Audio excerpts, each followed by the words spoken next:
श्री गणेशदत्त गुरुभ्यो नमः।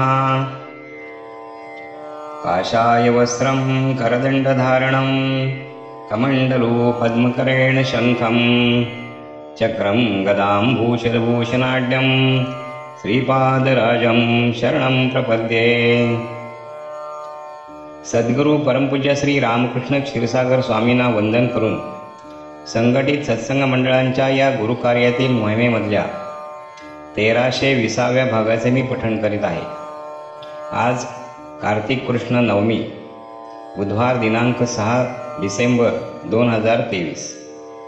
उपदेशामृत संग्रह भाग 4 या ग्रंथातील परमपूज्य श्री रामकृष्ण क्षीरसागर महाराजांच्या अमृतवाणीतील 6/11/1988च्या अमृतकणांचे पठण सुरू आहे।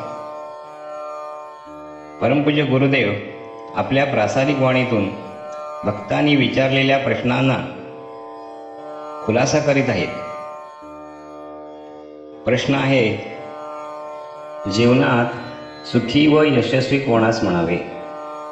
परमपूज्य महाराजांनी खुलासा केला की प्रारंभी दुःखदायक जीवन चालते।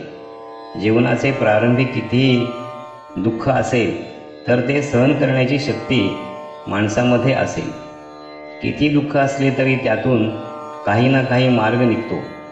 जीवन नेहमी परिणामी शेवटी सुखदायक असावे। ज्यांचे जीवन शेवटी परिणामी दुःखदायक असते, शेवटी ते पश्चातापाने दग्ध होतात, शेवटी हताश होऊन रडत बसतात। अशावेळी शरीर थकलेले असते, मनाची उभारी, नवीन काम करण्याची जिद्द व शक्ती संपलेली असते। कोणतीही नवीन जोखीम किंवा जबाबदारी स्वीकारण्याची मानसिक शक्ती खलास झालेली असते। एक श्रीमंत कुटुंबाचे तुम्हाला उदाहरण देतो। सुरुवातीला त्यांची स्थिती फार चांगली होती, घरी गडगंज संपत्ती होती, परंतु या लोकांना अभिमान फार होता, कधीही दानधर्म केला नाही। शेवटी यांचे जीवनात दुःखच आले। 4 मुलं असूनही चांगली निघाली नाहीत। मुलं जोडधंदा व्यवसाय करतात, त्यात यश नाही। घरातील वडीलधारी माणसं स्वतःला फार शहाणे समजतात। तुम्ही शहाणे की वेडे हे तुम्ही स्वतः ठरवून काही उपयोग नाही। लोकांनी तुम्हाला शहाणे म्हणायला पाहिजे, तरच ते योग्य होय। तुम्ही कसे आहात हे लोकांनी ठरवावे लागते। समाजात तुमचा दर्जा काय हे समाजाने ठरवायचे असते, कारण तुम्हाला समाजात राहायचे असते। रोज इस्त्री टाईट पांढरे कपडे घालून हिंडणे म्हणजे शहाणपणा म्हणत नाहीत। गेली 15 वर्षे या घराण्याची एक व्यक्ती एका संस्थेचे चेअरमन की सेक्रेटरी आहे। या संस्थेची इमारतीला 15 वर्षापासून म्हणजे बांधल्या दिवसापासून आतून व बाहेरून प्लॅस्टर करू शकले नाही, कारण संस्था तोट्यात चालते। जो माणूस स्वतःचे वैयक्तिक जीवनात प्रगती करू शकत नाही, तो इतरांची किंवा इतर सामाजिक संस्थांची काय प्रगती करणार? या श्रीमंत कुटुंबाने जीवनात कधीही दानधर्म केला नाही, म्हणून यांचे घराण्यावर संकटे आलेली आहेत। वंशाचा दिवा पुढे चालण्यासाठी कुटुंबात पुत्राचा जन्म होणे आवश्यक असते। यांचे मोठ्या मुलाचे लग्न होऊन 20-22 वर्षे झाली आहेत। त्याला फक्त एक मुलगी आहे। अनेक प्रयत्न करूनही मुलगा झालाच नाही। दुसऱ्या मुलाचे लग्न होऊन 12 ते 16 वर्ष झाली। इतर अनेक प्रयत्न करूनही एकही संतान झालेलेच नाही। तेव्हा तुम्हाला जेवढे जमेल तेवढे जीवनात दानधर्म करा, तरच तुम्ही यशस्वी व्हाल। पुढील प्रश्न आहे, सध्या ॲक्सिडेंटचे प्रमाण का वाढले? परमपूज्य महाराजांनी खुलासा केला की ग्रहमानाचे परिणाम जसे पृथ्वीवर होतात, तसे पृथ्वीचे गर्भावरही होतात, जमिनीखालीही होतात। पृथ्वीवरचे परिणाम वर्तमानपत्रात छापून येतात, म्हणून आपल्याला कळतात, परंतु जमिनीखालचे परिणाम हे लवकर कळून येतच नाहीत। दसऱ्याच्या आदल्या दिवशी विमानाचा मोठा अपघात झाला, त्यात 130 जण गेले। पाण्यातून रोज जाणारी नौका अचानक बुडून गेली, त्यात 501 लोकांना जलसमाधी मिळाली। हे सर्व शनी मंगळ युतीचे परिणाम आहेत। लोक असे समजतात की परमेश्वराची अवकृपा आहे, परंतु हे तसे नाही। यात परमेश्वराचा कोठेच संबंध नाही। परमेश्वराचे नेहमी विधायकारी असते. सहसा तो कोणाचा नाश करीत नाही. पृथ्वीवरील सर्व नियंत्रण त्याने नियतीच्या ताब्यात दिलेले आहे. नियती निर्णय करते त्याप्रमाणे हे सर्व चालते.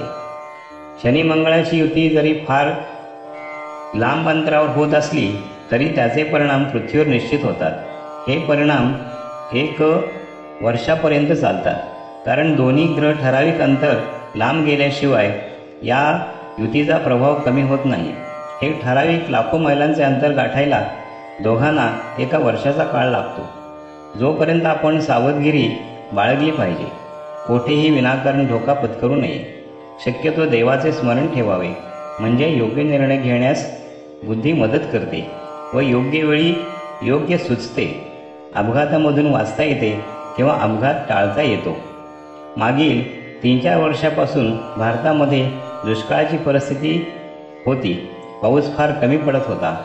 जमिनीचा रोष वाढला होता. वैज्ञानिक म्हणत होते की पृथ्वीवरील झाडी कमी होत आहे, म्हणून पावसाचे प्रमाण घटत आहे. पाऊस न पडण्याचे व पृथ्वीवरील उष्णता वाढण्याचे अनेक कारणांपैकी हे एक कारण खरे असले तरी, परंतु पाऊस पडणे किंवा न पडणे हे सर्वस्वी ईश्वराचे हातात आहे. ह्या वर्षी इतका पाऊस झाला की मागील 3-4 वर्षाची उणे भरून काढली. एका वर्षात इतकी झाडी वाढली नव्हती, तरी इतका पाऊस का पडला? त्याचे उत्तर वैज्ञानिकांकडे नाही.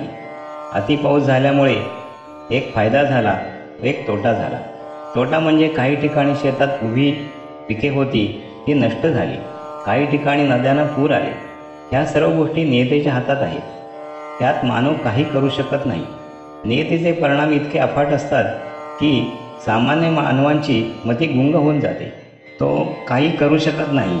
जे जे घडते ते केवळ पाहण्यापलीकडे आपण काही करू शकत नाही.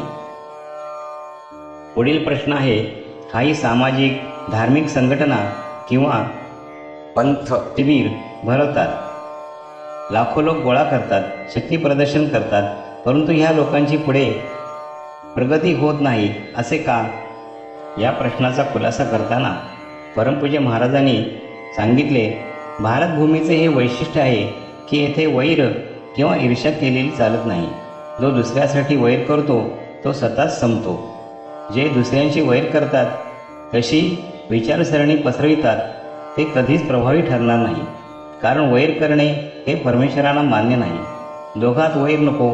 प्रेम जरी नसेल तरी भातृभाव पाहिजे. एक दुसऱ्याला मदत करण्याची भावना पाहिजे. मागच्या काळात एका संघटनेचे फार मोठे शिबिर भरवण्यात आले होते. कारण ह्या लोकांच्या मनात कायम भीती आहे. यांची उभारणीच मुळी आपल्या विरोध करण्यातून झालेली आहे. श्री गुरुदेव दत्त.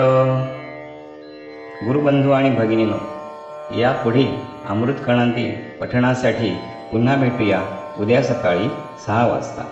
श्री गुरुदेव दत्त.